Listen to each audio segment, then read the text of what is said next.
morning, ladies and gentlemen. Welcome to it.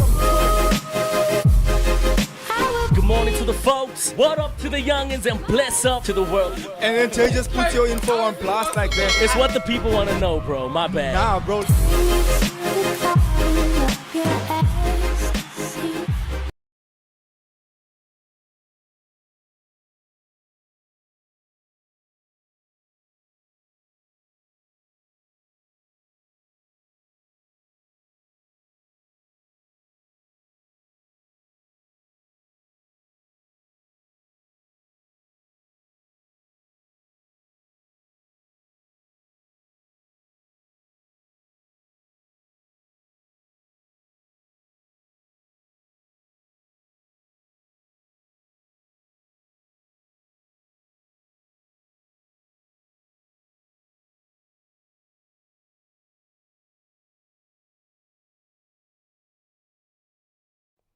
Being in you, bro. Nathan was good. Top of the morning, gents. What we talking about? No sound. Nah, bro. The E sound, broski. They're definitely different. There's no sound that went out, but there's sound now.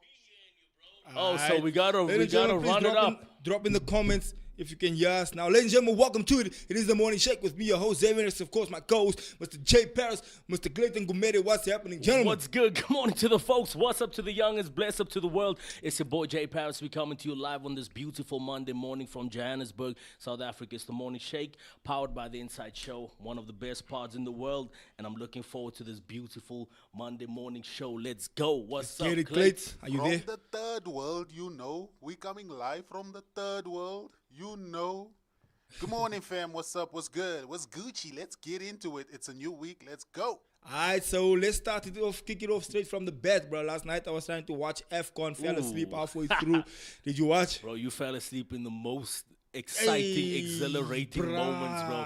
Because the game in and of itself Was was boring. boring. It was it I wasn't fell all asleep that. after 90, bro. You fell asleep after 90. Yeah. You fell 90th minute. You decide to fall asleep, like when the game's done. My bro.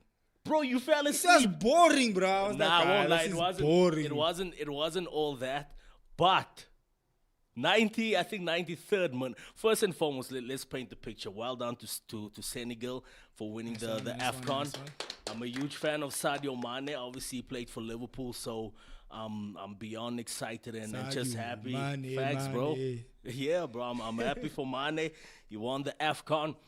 But yeah, bro, so Senegal they scored a goal in the 80th minute, which was ruled out.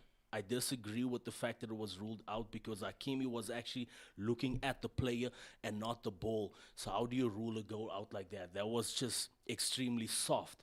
So there in and of itself, bro, Senegal, the team management, they beyond livid by that decision. Next thing, bro, Morocco gets a pen when you fell asleep. Like literally, this is where the action happens, bro. They get a penalty in like the 93rd, 94th minute, bro. 90 plus. And again, I think that was also a tad bit soft. Although I can't say it's probably 50-50, but I can understand why Senegal reacted and behaved the way they did, which I'm gonna let you in on now. Because first and foremost, you disallowed our goal, which I believe was a legitimate goal. That goal should have stood, and now you give a pen in 90 plus minutes. Almost as if you want them to win. Yeah, you know, the people on statuses, people were speaking about just the North Africa whole situation, bro. So I'm glad that Senegal popped up with the dub, bro, with the win. Also And because they were playing in Morocco in was playing in their home. In their home, bro. So there was Sea of red. There was home advantage, home ground advantage. And bro, as soon as that penalty was given, bro, I don't know what took place, but the way the Senegal team was so livid about it, bro. Came to life. It got to a point where their coach was actually sending them off the field into the changing room. Like, yo, guys, nah, we're not going to stand for this rubbish. Walk off. To a point where the entire team, or like almost over half the team, were in the change. So there was bro, action, it was bro. action, Why bro. did I sleep People now? were wanting to, beat each other up and so forth on, bro. People's in the ref's face, like, yo, how can you give a pen for... Bro, this is an AFCON final. You can imagine. So decision-making has to be clean and to the T. To the T. So firstly, you can't be making these you disallow a goal which should have stood, and now you give a pen. And bro, it was a circus. It was a ruckus, bro. At the end of that game. Why did I fall asleep, brother? I was watching Bro, the whole thing. a solid 10. Because then I thought, it's 90 minutes, nothing's bro, going to happen a here. solid 10 to 15 minutes, bro. That game just stood still. I saw Speed was streaming the whole game. Yeah, I was watching from early when he was making his way into the stadium and everything. That was pretty dope, bro. But yeah, bro. Now the guys are going at each other. Refs, bro. It was just you must run it back. Run it back and check it out. They're going at each other. The players are in the refs' faces like, how can you do this? The coach is saying, yo, walk off the field. We're not gonna stand for this. Poor advert for the game, though, bro. I must say, for Africa as a whole, I think that's a poor advert. Things like that shouldn't be taking place at all. And you must know the world is watching. So I think that 10 minutes, as much as for football, it's exciting, it's good, but you know there are rules and disciplines to football. But bro, we are Africans. We Africans knows what happened there, bro. We know what happened there, bro. We know that you can't pass the border without putting something, they call it the extra page in your passport. We know what happened. What's Nathan saying? Yeah, he's saying that game was mad. Why were they stealing each other's towels? I didn't see that, bro. But it got to that point, if that's the truth, if that's what took place. It got to that point, bro. Did you watch Clayton? Nah, I was KO by that. I fell asleep and I was watching the whole thing. And then at that point, I was like, then I went upstairs. Yeah, bro, and now next thing the players are in the tunnel, in the changing room, bro. The only player one of the only players of Senegal props is the captain, obviously Sadio Mane. He was still on the field. So he showed a bit of class, a bit of leadership. But also he's a world-class player. Yeah, he plays abroad. He's So won he it has to have all. that. Yeah, he's won it all, bro. From the Prem to Champions League, you name it, bro. So he had to obviously behave and act accordingly, bro. So yes, he was the one that actually called him back. At one point, he actually went into the changing room saying, yo, guys. Huh? Bro, that's what happened. Why did I sleep, bro? This all Why happened. did I This sleep? all happened post 90th minute. Yeah, 90th because I minute. saw it was a 90 So already. now, I was like, while all of this is They're probably taking just gonna place, kick penalties, I'll bro, see who while wins. all of this is taking place, bear in mind, Morocco still has a penalty. They still have a penalty that was obviously given to them. So they convert the penalty, they win the AFCON. So now tension is in the air, emotion is in the air, everything and the whole stadium is red, bro. The whole Like stadium, yeah, bro. 98%. 100%, bro. But fans are livid, bro. Fans are going at each other. There was one stage where the Senegal fans were actually, some of them were coming onto the pitch. It was crazy, bro. This was the craziest. Nah, bro. This That was the referee, craziest if he's 15 making calls minutes. like that, bro, then he definitely got told, hey, look here, this is the home ground. Those people must win. Because if you're disallowing a goal and basically forcing a penalty here, brother, it doesn't get more clear than And that. You apparently can the- obviously see yeah. what's going on. And apparently the last time Morocco lost on home turf was, I think, 2009 or 2006. Because Senegal was pushing the whole game. Yeah, bro. the entire tournament, in They were actual pushing. fact, bro. The entire tournament, bro. So shout out. I think the way the footballing gods unfolded everything was perfect. played out. in Senegal's favor, bro. Players are back on the field now, bro. Okay, emotions are settled a bit, but you can imagine where the spot. Remember, time is done now. Time is Time is done. So this is literally the last kick of the game, bro. That the Morocco player gets. And what's bro. the score at this point? Still none. It's 0-0, bro. 0-0. And now in like the 106th, 7th minute. Last kick of the game, penalty, deciding moment to win the AFCON for your nation, for your country. So much backing, a sea of red, and the guy misses the pen. He does a panenka, bro. Down the middle, like but young let's chip. be honest, even And I'm if- like, yes! But So even I if- think the whole of Africa was probably celebrating that But penalty even if he miss. scored that penalty, imagine the fight after that, bro.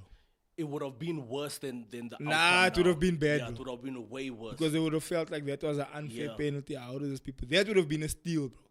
And remember, they scored a goal. Senegal scored a goal in the 80th minute, in the 80-plus minute, which had But to be why a did he goal. disallow it?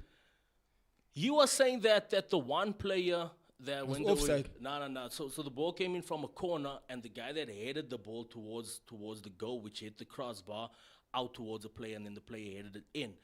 So as the ball is coming in from a corner, you not even looking at the ball, you looking at me.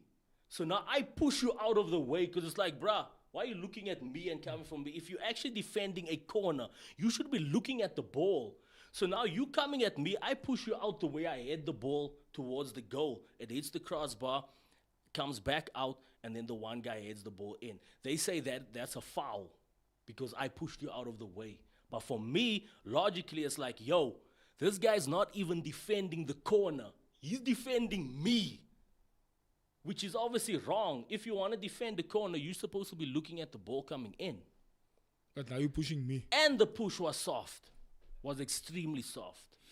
Was extremely soft, bro. Anyways. So yeah, bro, the guy actually misses the penalty in the 120th minute.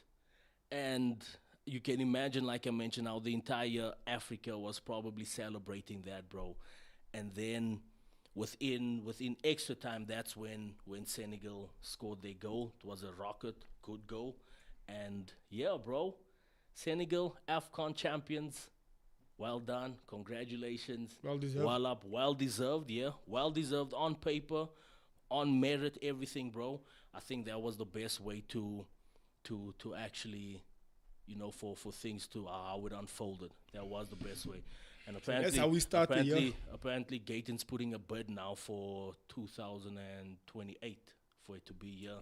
I think that would be dope. I'll go watch that. That would be dope. So bro, that's how we start our 2026 with fighting. And when did AFCON start? Last year?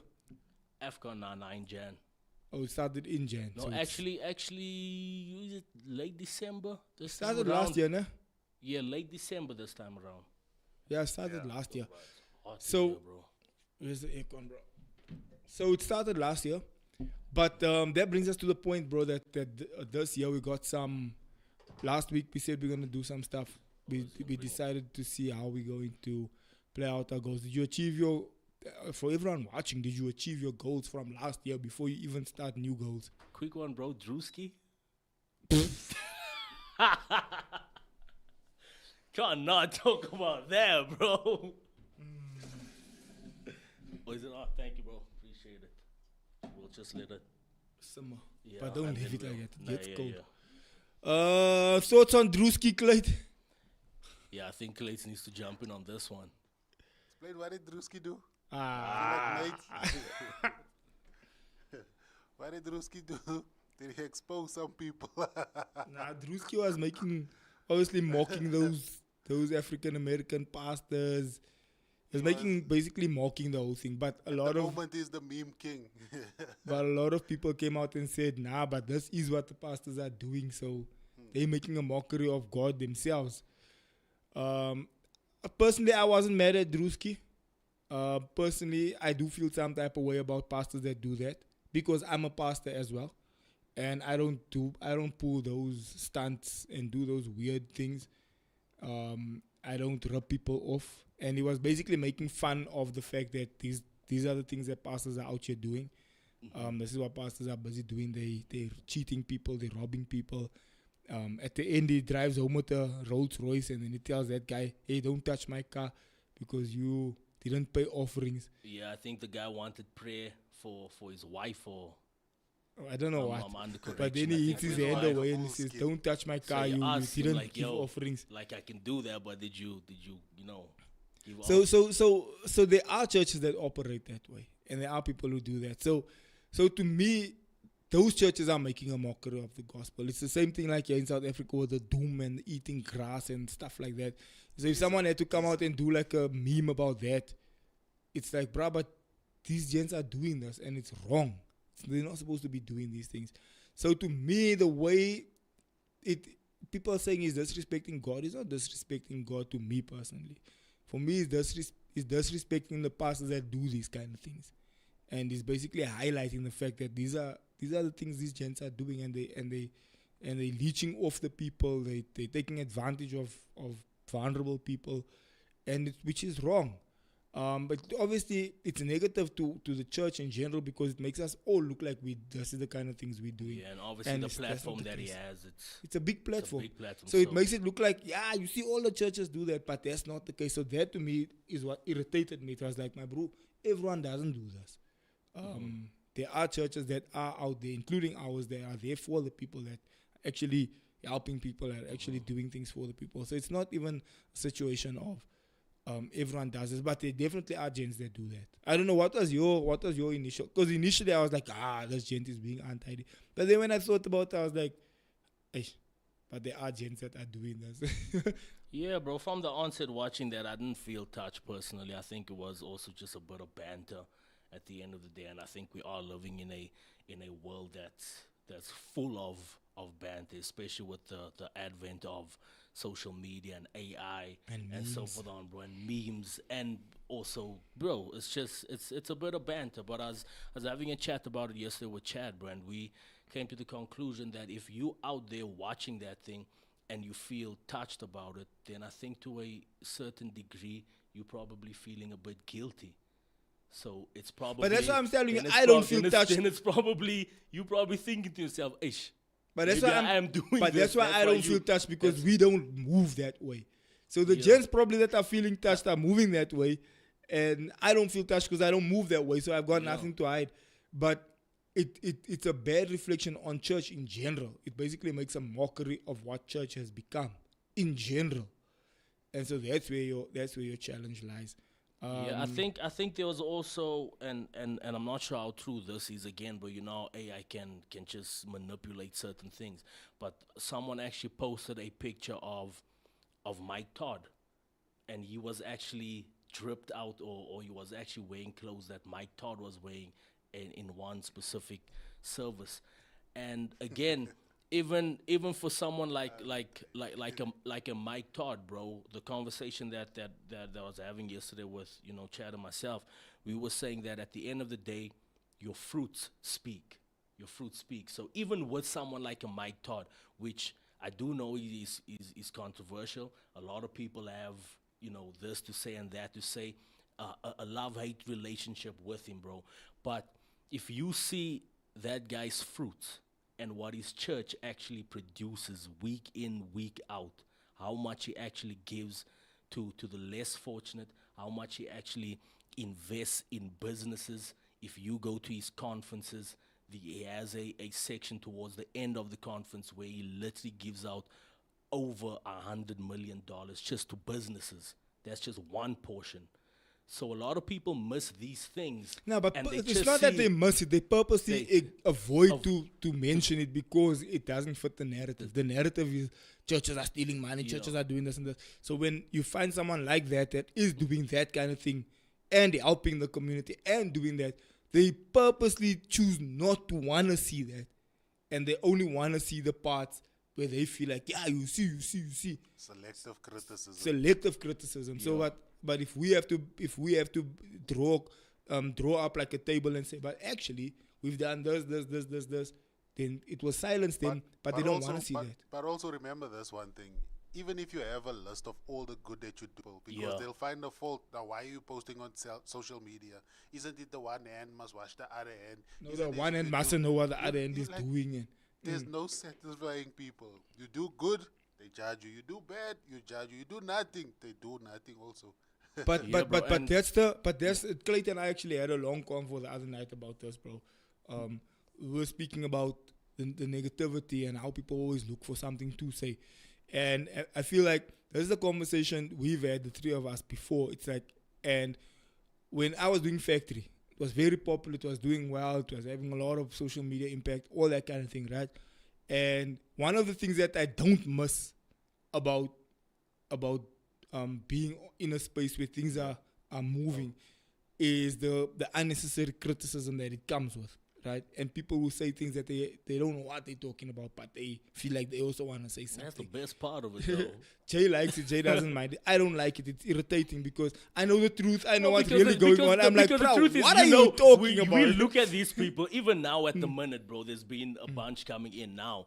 And you look at these people, bro, and 10 to 1 or 99% of the time, they're hiding behind a bot, fake profile or bot something. profile and so forth on. So for me, it's funny because it's like, yo, man, if you want to say something, say it with your chest and let me know. I want to know who exactly you are. Like, have a bit of... But there's cowardice, and people do that, and that's what irritates me. So we were speaking about the fact that when you start becoming popular again, which is started to happen to Crystal this year again. There was a time at Crystal it was a bit quiet for a while. We weren't really in people's faces as much as we are again. And then last year, specifically, we kind of turned up the heat. We became more visible on social media. We did more things out there. We were kind of, not that we weren't all this time, but just it became more visible last year. And one of the things I told the both of you, I said, bro, the part I don't like about this is there's probably going to be criticism now. It's probably going to, people are going to want to talk nonsense and stuff like that. And my words weren't even cold, bro. Then it started coming in. Bah, bah, bah, bah. And I was like, you see, gents, here we start. Here we go again. So criticism, like Clayton says, it's something that you can't avoid, right? It's going to happen whether you want it to or not. Everyone's going to want to have something to say. The one thing that I would say to the critics is the following. Say it with your chest, man. Don't make a fake profile. And then when you go into the profile, there's no pictures there. There's no other post there. Because everyone up until this point that had something trash to say about me, about church, about something, all say it from a burner profile. Yeah. So it's like, that's cowardice, bro. Or let's say it with your chest. Let's see who you are. Or if all else fails, let's even come and chat about Let's it. talk about it. Come on the show. Or talk about it. Yeah, let's talk about it. Come on the show, or let us do a Zoom live or whatever the case may be, a IG live, a Facebook live. And then you ask me and anything you want to ask then me. you ask the questions, but just to, like you say, bro, cowardice acts are just... fake bro, profiles and crap bro, like that. It's like, it just shows, bro, how weak you are also, bro. It shows weak, and that's why I don't respond like, to come it. on. So I tell Clayton, bro, if you see something, just delete it and block the person. That's it. Because it's a fake profile anyway. So it's a situation of like, bro, I see it, delete it, block you, and I carry on about my day. Make no difference to my life. But the point is, say it with your chest, my bro. You see my face here. You see this man's face. You know us. You see us on the stage. You see. So you know us. You know who we are. But now you hiding behind the phone call profile so you can talk your nonsense. Keyboard warrior. Prat nonsense. And 100% of the time, you're talking things. It's wrong. Your information is there, Maka. I don't know where you were sitting and skinnering, but whoever you were skinnering with, he's lying to you, my G. He's telling you stories that isn't the truth. But be there as it may, you come here, you want to come and keep you warm. Can't when I'm reading this thing, I'm like, yo, bro, you're talking trash. You're talking trash. That you're saying doesn't even make sense. But be there as it may, that's how you feel you want to deal with it. But again, the point is, it comes with criticism. 100%, bro. And just to facts. 100%, bro. And just to close off this segment, bro, as we segue, for me again, bro, and we've been speaking about it all this time, bro, it's the fruits matter, bro. The fruits will show. So they can be the crit, they can be this, that, the dooski, skit, the whatever the case may be. We've had someone on the party as well, bro, close friend with you, and myself as well, bro, and which, when him and I, we speak, bro, we differ a lot in a lot of opinions. So he was also speaking about the church this, the church doesn't do that, and we had a conversation about this, bro. People don't realize across the board, every single Sunday, church after church, service after service, how many people are being saved, how many people are being baptized, how many marriages are being restored, how many people are being healed, how many babies are being dedicated, how many conferences, how many camps, how many men are going on camps, conferences, and coming back as better men, better husbands, how many women are coming back as better women, better wives. All these things are happening on a consistent base, all throughout week in, week out, all the Year time, after bro. year. Year after year, bro. And we had this conversation, bro. There will come a time where God is gonna elevate the church and take away the Holy Spirit from the earth, and then you will now see What it's like without church. what it's like without the Holy Spirit and without the church on this earth. So before you say, no, the church does, he's not doing in the community this, the church doesn't do that, think it through, my guy. Think it through, Chief. It's the church that's actually, Is there a percentage of truth to what they're saying? I was just, I was going to bring that up. But the truth is, what's the saying that we always say, bro? The thing doesn't disprove the rule. Disprove the rule, yeah. I forget. Yeah, but you know what I'm saying. It doesn't. So you can't also bring up a small 1% and now paint I'm now struggling to think about what the saying is. Can someone tell us in the chat quick what doesn't the disprove. It says now it's literally right here, bro. We'll get it, bro. So it's basically the whole saying is that the one example doesn't disprove the whole thing. Like just because that one church doesn't do this or what, or you had church hurt at that one church. Now you're like, churches are like this and like this. No, you had an issue with that pastor or that brother at that church or that issue, whatever you had there going on there. Now you want to say churches are like that. No. Now you go to a different church, you're like, oh, I've heard people go to a different church saying, yo, I got healed at this church after I came from that situation. Oh, I got treated differently here after I came from. And I always tell people are people. The same guy you work with, the same guy you jogging with, the same guy you in gym with, is the same gent that comes to church. It's if he's untidy at the gym, he's gonna be untidy here in the church. If he's untidy there at work and he's looking at girls and he's doing what he's doing, he's gonna come and do it here in the church. The point is, it's the same person. We are open, we pray, and we prepare sermons, and we trust that the Holy Spirit changes their hearts and their minds. But the point is, it's people. It's not like just because you're in church now, there's a bunch of angels here with wings behind them. No, bro. People are people, and they do stupid things, and they hurt you, and they do, including us. I always say, I want to write a book saying, Pastor hurt. You know, that's the whole element of church. Yeah. And if you must sit with a group of pastors, né, and ask them what people has done to them in the past, yeah, bro, you'll cry. There's pastors that go through hell here outside, bro. And they keep quiet and they soldier on and they just let it go. But at the end of the day, it goes both ways. There's people who do things to pastors. They go out there, they say church hurt, they comments, they do funny things, but they don't tell the whole story. They don't say what they did wrong or their side of the story. They just push on an agenda and a narrative. And then everyone jumps on, yeah, that's why I left that church. Yeah, that's why. It's like, you don't even know the whole story, but it's chill. Yeah, I think that saying is exceptions don't disprove the rule. There we go. You found it. Did somebody tell you there in the comments? No, I feel that too. Yeah, so that's exceptions don't disprove the rule. Just because someone does it doesn't mean everyone does it. So that's the story. But again, if you look at last year, if you look at your personal life, if you look at your work life, if you look at everything, I personally feel, and if you have to reflect on where you were, and I said this to the congregation yesterday, I said, my personal relationship with God and my spiritual growth last year helped me a lot to achieve. And we're speaking about fruit. We're speaking about tangible outcomes, tangible results where you can say, this year I achieved 1, 2, 3. My personal walk with Christ helped me tremendously to achieve my goals. So if I reflect back on last year, I achieved more in last year than I achieved in a long time, for a long while now. I don't know if you reflect on some of your last year's experiences, getting into 26 now, getting into a new year. If you reflect on last year, what do you see? Yeah, should I go, Clayton? So do you want to go, bro?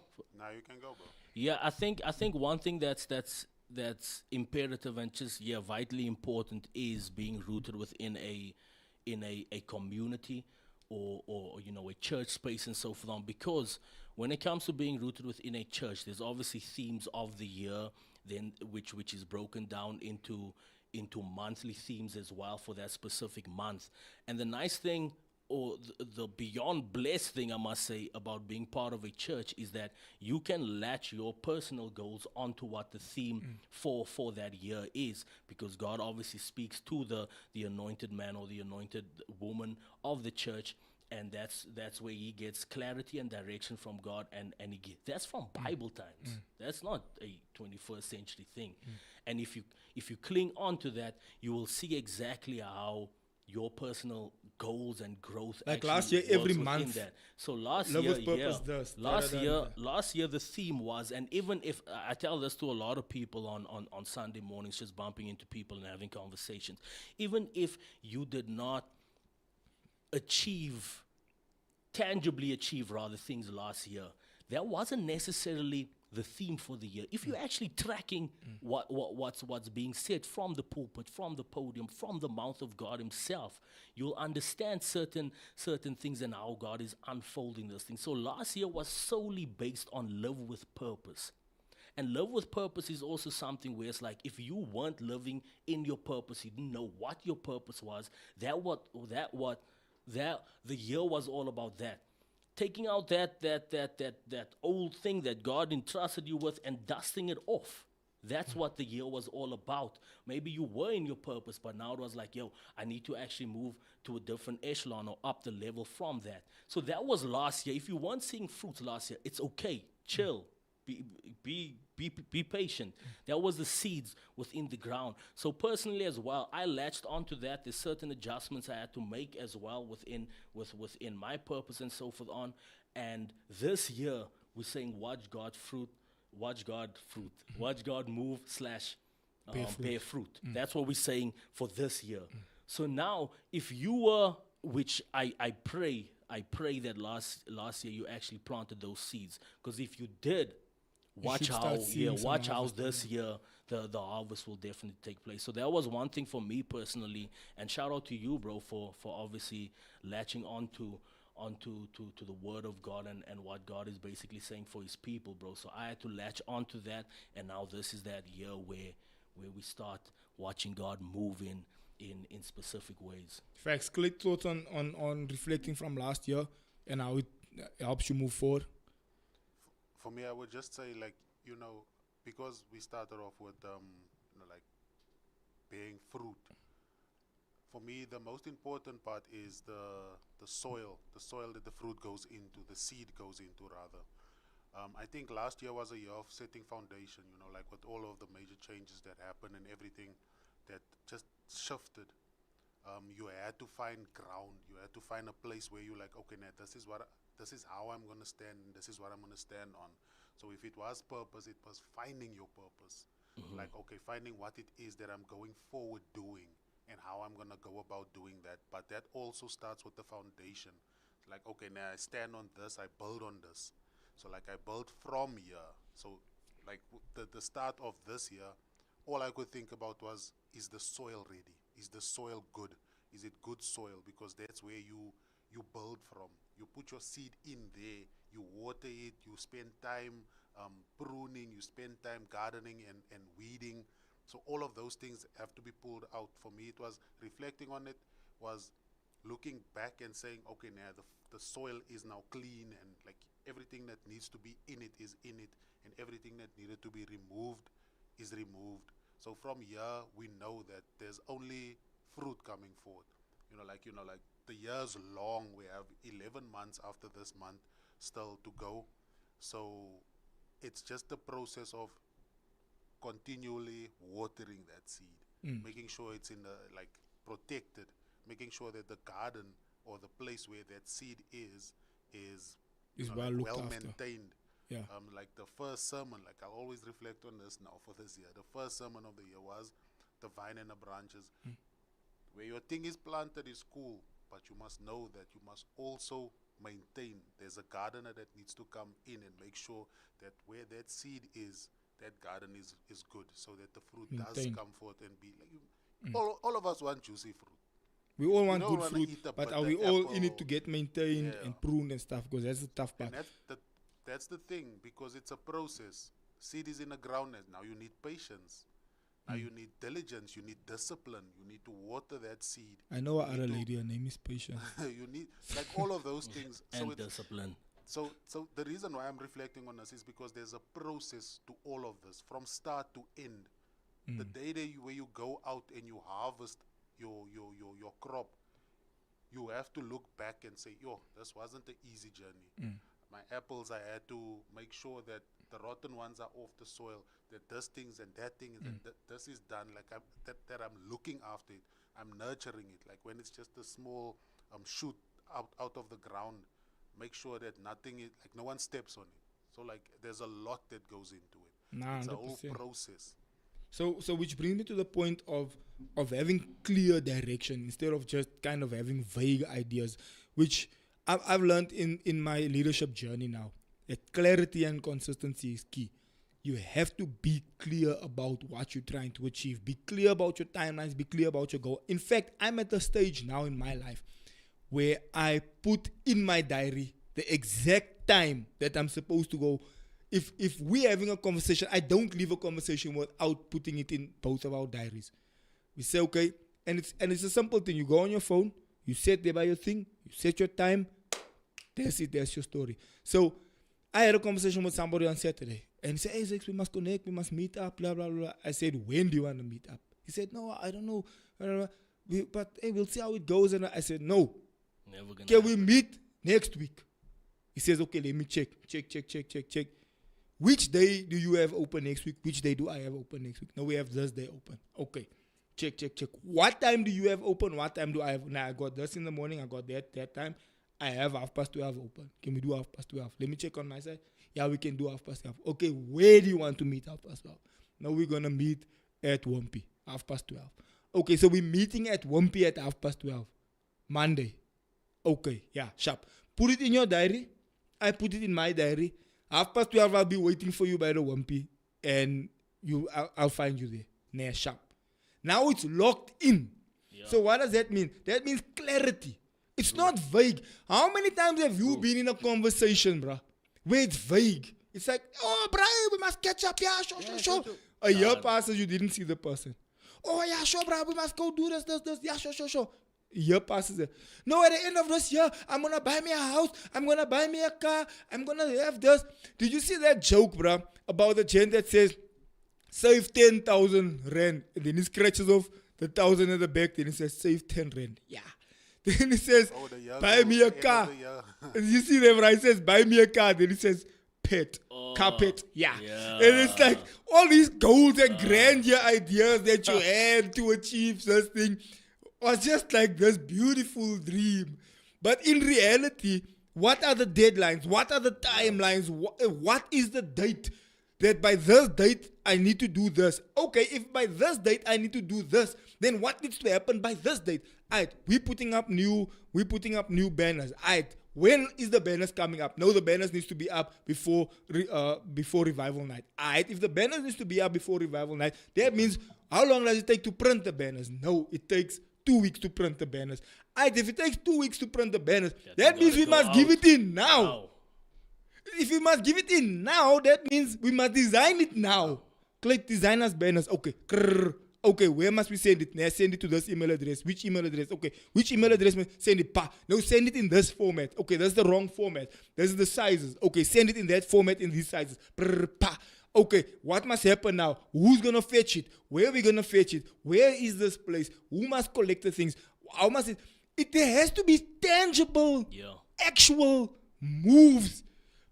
Okay, it's 2 weeks from now. But 2 weeks from now starts now. Yeah. Okay, there must be marketing that's going out. Okay, when is the marketing going out? No, the marketing is going out when? You can't put the marketing out the week of the thing. True. Marketing must go out when? A month before the time, which means if you want a result at the end of the month, you must put the effort now already to get the result of it. We can't get here on revival night and hope people are going to show up. There was a process that led to the final result. And if you don't put a date, a time, and lock yourself in, it's never going to happen. Which brings us to clarity and over just vague intentions. No, I want to, hey, you know what, we must have an event. Yeah, no, we must. When? How? Who you inviting? What's the banner looking like? What's the flyer looking like? What's supposed to look? Are we handing out things? Are we meeting somewhere? Are we doing? You have to be clear about your intention. Thoughts, Jens? No, 100%. I think I said this last year as well, bro. Just looking at the church's calendar now, bro, and this is something that we can definitely also infiltrate within your personal life as well. Exactly what you're saying now. If you actually have it jotted down, then it's cast in stone. The only thing that's gonna move that is probably the less than 1% situation that may Unforeseen occur, loss or something, around that specific thing. But just looking at all these days, from the Vision Sunday to the revival night, to the Legacy Men's Camp coming up on the 13th, 14th of March, to all these things that's cast in stone, bro. For all my years being here, there's probably literally been, like I mentioned now, a less than 1% situation where we had to shift something. But for the 99% plus, everything happened according to what was put down at the beginning of the year or towards the end of the previous year. And once it's there, you just have to work towards it, like you mentioned. You just have to design the things. You just have to call the necessary people that has to be, called. So that's my take and input as well. Get yourself your personal calendar and ask questions. Like, speak to people if because I definitely know a lot of the times it's not that people don't necessarily want to do it. It's because they don't know how to. do it, Some people don't know how to. Oh, it's set up a calendar. intimidating, It's yeah. intimidating. Some people, it's like, yo, I have this vision, I have this goal, but where do I start? What do I do? Like, get in touch. Get in touch with people that okay, maybe he can assist, maybe she can assist, and let us jot it down. Because, yeah, bro, like you said, sometimes, yo, man, it is intimidating. It's like, I got all this cool ideas and all of that, But it's but too I much don't- and it's overwhelming, I don't know yeah. how to jot it down onto paper. Nah, facts. Clay, thoughts? The paralysis that comes with it. Yeah, That's what do why- you call it? Option paralysis. Yeah. Or just you overwhelmed. It's like, oh, this is great. But it's like Jay just mentioned now. Like, just starting something is scary. But if you don't do it, it's scary because you could have started and been far, or it's not going to happen at all. It's just an idea in your mind, and then a few years later, then you see someone doing exactly what you are doing. You were supposed to do that time. But yeah, it is one of those situations where you have to make clear goals. You have to set clear goals, because if you don't know what you want, you won't get it. Because what is it that you want? What do you want to see? What do you want to see? Like, it's foresight, it's planning, it's all of those things that go into it. If it's vague, it's like, I want. What do you want? You must be sure and clear about it. It's like, example, if you're saying Yeah. December you're going to Cape Town, right? And you like it there, you want to go to the beach, you want to go to this, you want to go do that, right? You must ask yourself, okay, how are we going? Are we going to fly down? No, it's going to be expensive because flights are X amount. So now already you've done a bunch of things. You checked how much flight is. Then you must do the next exercise. Okay, if you're going to drive down, okay, how many people are going to drive? Now we're going to be 4. Okay, how much is it going to be? No, it's 1,200 kilometers. My car can take X amount per kilometer. It's 1,000 rand to fill my tank. So I'm going to maybe have to fill 3 or 4 times. Okay, so that's 4,000 rand going down. Okay, and coming back, another 4,000. Okay, so we're going to need 8,000 to go there and come back. Okay, when we get there, what are we going to do? Now we're going to do this. Okay, we're going to go to the beach. Okay, how much spend do we need? Okay, we need about another 4,000 rand for spending. Okay, Also, so that gas means... there, yeah. Where we're going to stay. Yeah. Yeah, where we gonna stay now? Okay, we're gonna book Accommodation. this place here. Check online. How much is the place? Okay, it's like this. Okay, so we're gonna need another 4,000 for that. Okay, how much are we gonna need altogether? Okay, we're gonna need about 40,000 rand to do everything we wanna do. Okay, when are we going? In December. All right, so we have 12 months to come up with the 40,000. Is there a way we can book the thing early, pay it off every month? Yeah, let's find out. Okay, phone the people. Can we pay this thing off over a period of time? Yes, we can. Okay, sharp. So accommodation is booked. We're paying it off every month. We 4 gents we're going. We each contributing 1,000 rand a month towards this thing, towards the accommodation. Okay, sharp. So, but you break it up into manageable goals. Yeah, Which is one of the points we're dealing with here. You Yeah. break it up into Elephant. manageable Break big goals. dreams into small obedient steps. Yes, but you need to ask yourself why first, right? So you're saying, okay, we want to go to Cape Town. Why? We've worked hard the whole year. We want to take a break. it's my intention. There's a conference happening in Cape Town. There's an event happening in Cape Town. Does it make sense to go to this event? Yeah, it does. I'm going with my team. We're going to go learn. We're going to go and do this. And on the side, we're also going to go to the beach. We're going to take a bit of a holiday. We're going to take a breather.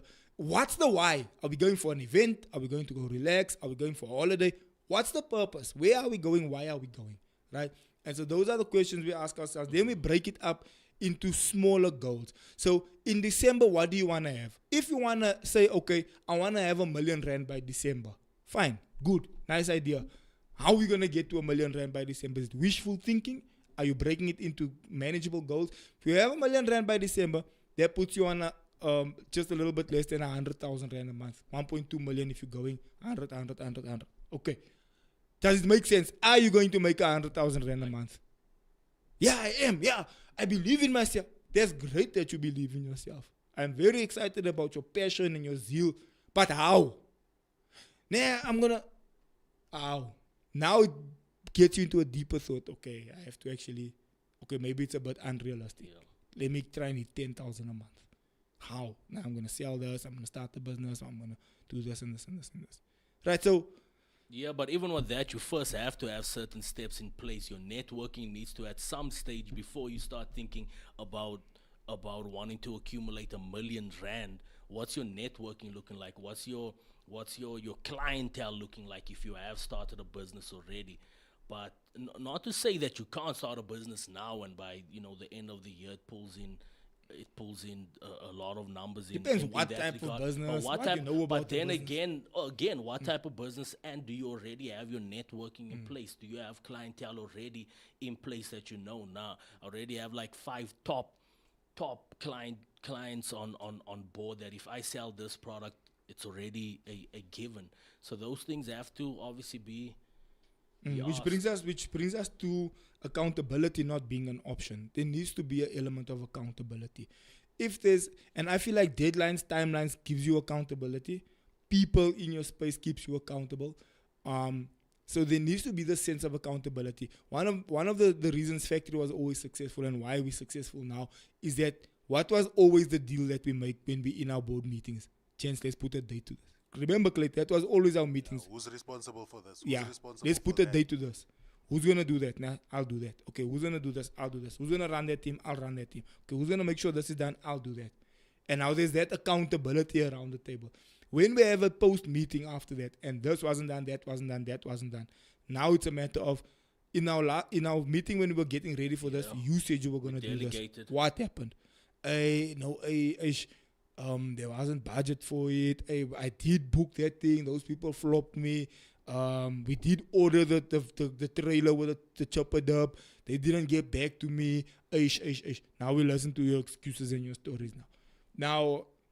Now it's a situation of you need to be held accountable now. You've cost us this. There wasn't food. You were supposed to book 5 trailers. The chopper dub, the hot dog trailer, and the burger trailer was supposed to stand there outside for the event. You didn't book it. People came. There was nothing to eat. They had to drive now to McDonald's, drive to Chicken Licken, drive to KFC because... And all that funds was going towards our next event. And exactly. And also, now those people left during the lunchtime. They never ended up coming back. The whole aim was to try and keep them on the premises so that they stay for the next half of the event. Now we've lost those people. They didn't come back. It's an L or it's an N in our post meetings. Shouldn't have done that. But there needs to be that sense of accountability. Now, if that sense of accountability comes in, that person needs to apologize, give a valid reason as to why it didn't play out the way it did. If they say, hey, that day I was supposed to go fetch them, my mother got sick and I had to rush her to the hospital. Valid reason. That day I was supposed to go pick that up. This happened, that happened, my car broke down. This happened, that happened. Okay, that's a good reason. But did you make alternative arrangement? Did you call someone and say, hey, important. Exactly. Hey, guys, I'm here. I was on my way to fetch this thing. My car broke. I got a puncture. Is there somebody that can go fetch this thing quickly? Nah, Pastor, I did say I was going to fetch it, but this happened. But I did call Jay and told him, hey, bro, here's the situation. Are you able, please, to go and fetch this thing? You see, so there's that sense of accountability. Close. Yeah, and that's obviously team related, bro. What would you say from a personal perspective? to be held in that regard? What would you say? Because that's team related. You there? Do you have to look for maybe someone that you know is trustworthy within your space? I think so. I think And have like people actually that you have trust that call can or actually that keep you once a accountable. month- Yeah. That once a month meet up and say, "Yo, bro, What this is happened, yeah. this is what I'm trusting for." Let me- And you don't just want yes men. Yeah. People are just gonna hype you up. Yeah, sure. And then you don't achieve the thing. bro, like that be the worst. You know, you don't achieve really the goal that you set out. You need somebody to hit you up on some, bro, you said you were gonna do this. This is not right. Ish, yeah. Someone to just hit you with that punch to say, hey, bruh, watch this. So I have my father in my life. He'll call me out on a lot of issues, bro. He'll call me out and say, you can't say that. You can't do that. If you've given your word, you must go through with it. Even if you feel like, hey, I got myself into a pickle. You said yes, gotta go do it. So you need people to keep you accountable. And here's another thing with the time we're living in. People don't want to be held accountable. My mental health. Yeah, now you want to come tell me what to do. Yeah, this. No, I'm holding you accountable. You said you want to achieve this. I'm asking you how far you are with that goal. Now you want to tell me I'm putting pressure on your mental health and I'm do this. So now what must happen now? I'm trying to keep you accountable. Also with this soft mentality that people have, it's like, okay, he's gonna take offense if no, my bro, you have to be that person also sometimes that is the one that I don't care if you think I'm lastig, I don't care if you get nar or anything. Bro, you said you're gonna do this. I'm here to keep you accountable. Like, it's forceful now. You need those people also that are like that. And most of the time you get that from your immediate partner. Like for me, my wife is the person that keeps me accountable. So like if something happens, she doesn't, she doesn't nurse the situation or anything. She calls me out and says, hey, dis wat ons gesê het en dis wat moet gebeur. So like you need that rigid person also that's going to be like, no, bro, I'm not going to be soft with you. It's not for arguments or anything, but this is what we need to achieve. You need someone that's going to just say, hey, Sublief man, we want to do this at the end of the year. If you don't start now, if you don't do it, it's not going to happen. No one is going to do it for you also. Exactly. So it starts with, most of the time, it starts with the people in your house. Do you have people that will keep you accountable? 100%, bro. My family as well, bro. My parents and you as well. It's just the people that's definitely in your space. Got some good friends as well in my corner. So we get on calls all the time. But if bro. you get called out, you don't take offense. Bro, I think, and this is something that people need to learn, bro, in that regard, bro. It should never be difficult to say sorry and to say, hey, you know what, I messed up there. I was supposed to do it this way, like we discussed. Genuinely, of course. Bro, what's the difficulty in saying sorry or taking you out? Like, take you out. Does make you less of a person just to It's take you also out. for your good. Like, take you out, bro. Like, yo, apologies. Nah, that was on me. I messed up there based on X, Y, and Z. Obviously, genuinely, and taking accountability for it, saying that, nah, I'll do it this way rather. And then you keep it moving. But people don't take accountability, right? People don't like taking accountability. Let's move over to discipline beats motivation. Yeah, that's a tricky one. That was me last week Monday when, our first day back. And how Mondays are sometimes, and this is just one factor within the grand scheme of things when it comes to training, gymming, jogging, and so forth on. Got home after work and it was a Monday and it was the first day back. Bit tired, but just had to shrug it off and say, man, do it tired. Go out there. Yeah, but that's the thing. Go out there and just do it tired. But motivation is fleeting, bro. You're not always going to feel motivated. Now what? You must put on a motivational thing every time before you go. Yeah, we're going to go. We're going to get this. You got to get it. That won't be fluke. You get your effing ass up. Yeah. Your earphones. Now you're motivated. Yeah, sharp. Now you're going to go run. Now you're going to go skip. Now you're going to lift weights. Now you need that to hype you up every time. No. Be disciplined, bro. Whether you feel like it, don't feel like it. Hey, bro, I said I was going to do this. Bro, you know how Go many on, do times it. now I do my lives every night. I do something every day at 4:30. I need to be somewhere and get something done. And how many times I lay there, brother, and I'm tired. Then my phone makes 4:15, and I'm thinking, yo, I don't have lust for us today.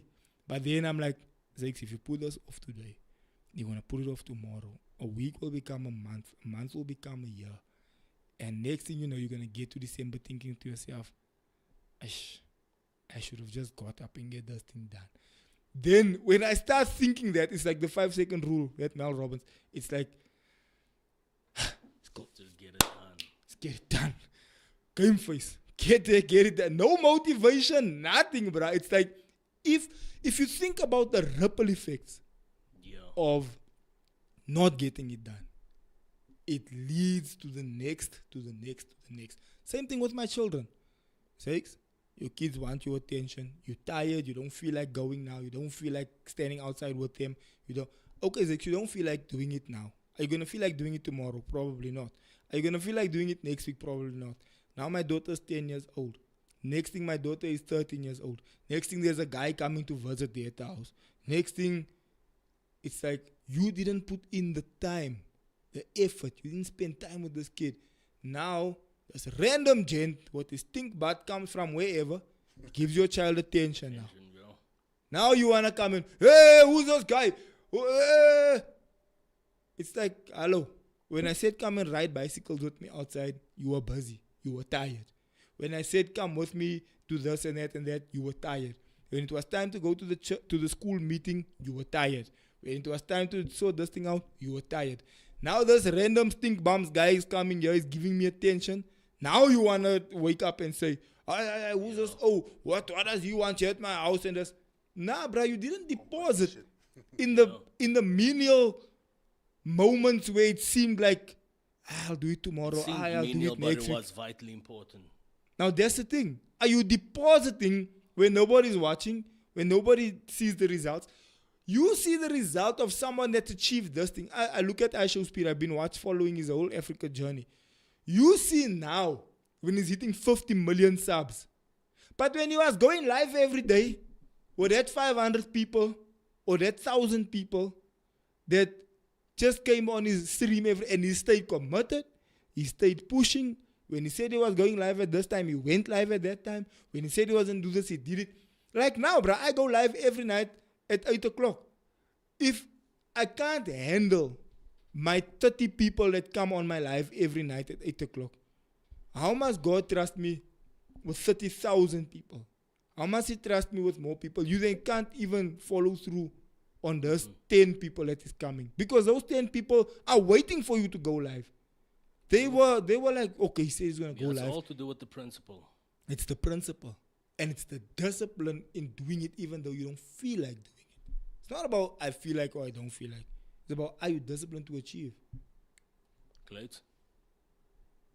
I was so in it there. I don't know even where my mind is. I was just thinking about something that Pastor Zakes mentioned with the kids. So Noah does this thing now, like when he wants your attention, then he says, Dad, put your phone down. I need you. Then you're like, you're guilty. Let me put the phone down and go with this, man. And he doesn't even say it in a... he said straight on. Yeah, direct. He doesn't say like, hey, this uncle is on his phone. Like, hi, he comes, Dad, put your phone down. Please, I need you. Then we go. Then he comes with his, we have two beds there, like two tennis beds.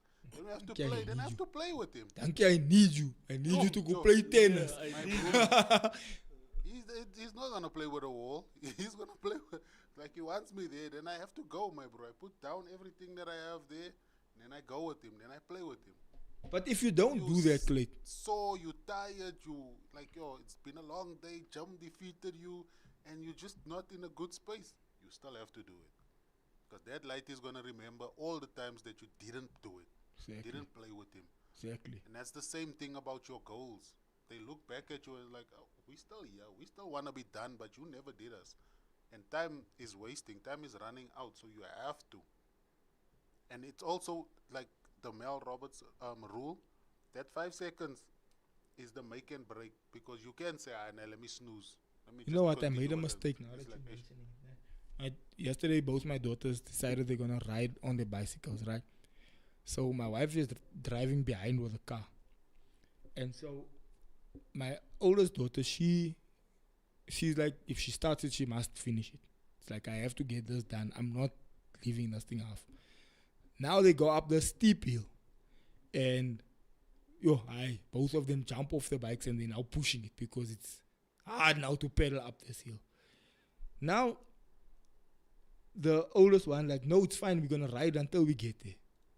Now the small one, Daddy, can I jump in the car with mommy? I make a mistake, I say yes. There she jumps in the car. Now that you mentioning that, I'm just thinking, I'm now teaching my child it's alright to leave this thing halfway. Cut corners. Do you understand what I'm saying? I should have told, because she's looking, because she knows normally I'm the one that will say, no, we're going until we're done. Because that's how I am. I'll say, no, we're going to go until we're done. We're almost there. Let's get it done. I'm going to run with you. I'm going to jog with you. Because I was like jogging next to the bikes while they were riding. I'm going to jog with you up until we get there. You got a whole entourage, Mayweather style, bro. Yeah, You facts. got two people with bikes here. Come on. A whip in the back and Yeah, you man, I jogging. be Come on. jogging. Mayweather style, bro. So, I know, because now she looks at me like she's wanting my approval. Now, can I jump in the car or must I finish this thing? And I say, nah, it's fine, you can jump in the car. And I take a bike and I push it home. And a moment of folding." I folded, bro. Yeah. I should not have folded because now I'm telling her in her mind, it's okay to leave a thing halfway. And you were already almost there. I should have told her, nah, let's keep pushing. I'm going to work with you, but we're going to get there. Because I don't want to plant in her brain that it's okay to leave something halfway and I can jump in the car, take the easy way out. It's a simple, silly illustration, but that's how it is in life. It accumulates, it's like, over. I can leave this thing, I can take the easy way out. It's easier just to go with the car. I'm tired, I'm finished. But that goes to one of our points where we spoke about taking accountability for certain things that a lot of people don't do. A lot of people, you mention things like that. Don't come tell me. And they won't mention the thing like, that was a bit of a L. Like now that Clayton is mentioning the Noah story, I'm like, I need to do better the next time. Next time I can't say go in the car. That in and of itself push this bike till you get home. I don't care if your legs are sore. I don't care if you push it crying. Push it until we get home. We're almost literally at home. Get it done. Because that feeling of achievement and accomplishment that I took this thing from where we started to where we ended and I finished it, whether I pushed it through, whether I cried it through, whether whatever. I finished this thing and I achieved my goal, I achieved my dream, and I got it. Hail, or whatever. Makisake, I didn't achieve. I didn't chicken out halfway. I didn't jump in the car because it was an easier option. I did it. Yeah, bro, I was actually telling this to Mark, I think, last week, bro. I was telling him that as difficult as it is, it's also extremely easy to stick out above the rest. It's super everyone's just as lazy. Difficult as it is, it's extremely easy. Everyone's just lazy. It's so easy. Take the easy way out, the quick way out. And now that I'm thinking about it, the last time I also did it, I said, okay, it's fine. Let me just pick. Because now she's the baby I feel sorry for. But now I'm thinking, I'm starting to teach this kid it's okay to take the easy way out. While my oldest one, she gets it done. She gets it done until it's done. And now that goes over to homework. That goes over to, hey, before I get downstairs, pick up your crap here. Make sure this is clean. Make sure that's clean. Because now come home from school, leave socks there, leave shoes there, leave the bag open. That's all discipline, bro. That goes into later on when you're a CEO of a company. Then you're getting interviewed somewhere there on this big platform. My father, when I was 7 years old, told me, hey, you don't leave something halfway. Bro, unless it's and milk, my bro, because you're going to come back and make more tea. Going to empty that come on carton. now. Bro, and all those things are vital, bro. I was having a conversation with Nikki on Friday, bro, and we were speaking about certain things when we were younger, and there's just a bunch of things that we were saying, like for me personally, yeah, my dad used to tell me this, my dad used to tell me this, my dad used to tell me this, my dad used to tell me this. So many things, but I can list a bunch of things. And it's crazy, bro. In your 30s, 40s, you still remember things when you were 7, 8, 9, 10, heading into your teens. So those things are, again, as much as we think it's menial on that specific day or whatever the case may be, beyond It counts, imperative. it adds up in the end, bro. It's a psychology. Beyond imperative. It But, builds yeah. those neural pathways in your mind to say that, okay, it's okay to leave something halfway. Okay, it's okay. And then it plays off in your schoolwork. Later on, when you're working and you're running your own business, it's like, it's okay to leave something halfway. Must be a complete cycle so that the hit is like, yo, I completed it. Like at the Exactly. end of the day, my psychology is like you rewire your mind to say everything has to be full cycle. For Exactly. it to be complete, and then I feel good. If I don't complete it, I don't feel good. Exactly. So now Ava has that to know that when I start something, I must get it done. Now Taya's like, bro, if I get tired, I can jump in the car. Now that psychology is going to play full force. Later when she's trying to do other And things the funny in her thing life. is, they different people. They don't get raised the same way, but if you do it now, then they'll understand the principles. The not principle is a the principle. action, principle. Regardless of how you feel. That's the principle. That's how this thing works. If you do that, that's the result. That's it. Whether you feel like you want to do it, whether you feel like you don't want to do it, it's immaterial how you feel. That's the principle. If you do this, this is the result. That's it. And I also want to say this. I think you also need to get to a point, even if it's not on a large scale, even if it's broken down into segments, get to a point of also tasting a bit of success and victory. Again, even if it's not the magnitude on the large scale, but to the little point. I think Ava got to that point of knowing the discipline and the accomplishment behind what the discipline leads to. She probably knows how that feeling feels of accomplishment. And it's like, yo, I've tasted that feeling. And the moment you start tasting that feeling again, even if it's just in small W's, small victories, small wins, you'll be able to know, nah. I need to get to point Z from A in what I'm doing here. And I think, yeah, bro, those are also important. A lot of the times we constantly beating ourselves down, constantly in a anxious state of things are never working out, nothing is happening. But if you actually open the map, you'll actually see like, okay, at least I'm not where I want to be, but at least I'm Further not than where I where I was. was, at least. And I think those small victories are important. I mean, Clayton knows this, being someone in the gym, bro. You know how many times, at least once a month or so, you have that moment where you're standing there in front of the mirror and you're looking, or maybe you took a picture of the before and now you can see like, yo, I ain't look. It's not too bad. Yeah, my arms are sore, but yo, It's not look too here. bad. And guess what, bro? Let's be honest. Even when it comes to eating, being disciplined in the way you eat and so forth on, the moment you start seeing a little bit of results, do you tell me you go back to how it was? Not at all, bro. It's like, nah, if you're seeing a little bit of results, it's like, nah, let's go for it.